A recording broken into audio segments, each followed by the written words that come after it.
I am Sister Cecilia Rose of the Carmel of the Immaculate Heart of Mary in Naga City.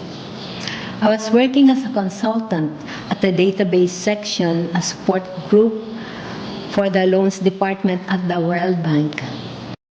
That moment in my life, I felt I was on top of the world, enjoying my life, my career, enjoying everything I thought the world could offer. And then maybe planning later to have a boyfriend, some romance, and then raise a family. I found myself later in a long queue to a confession box. And so later, as I found my voice, I was able to make my confession, my long confession. And then from that time on, I started thinking about the direction of my life. And I entered Naga Carmel.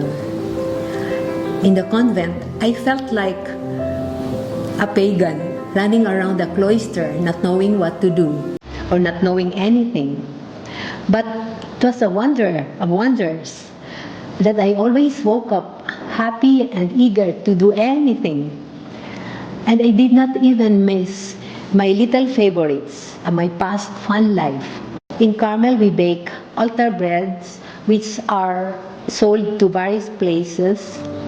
It's a simple thing, a simple activity, a simple job that becomes priceless when consecrated. In Carmel, we do little things with love and for love. After 33 years, I am still here, and right now I am in charge of the laundry and accompanying the sisters on the piano or organ at the choir, making some cards and tending a garden. For me, this is life.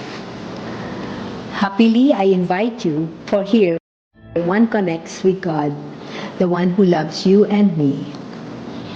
He shows the way to what is love and the meaning of life. And nothing is too small for Him when you do it with love. What more can you ask for?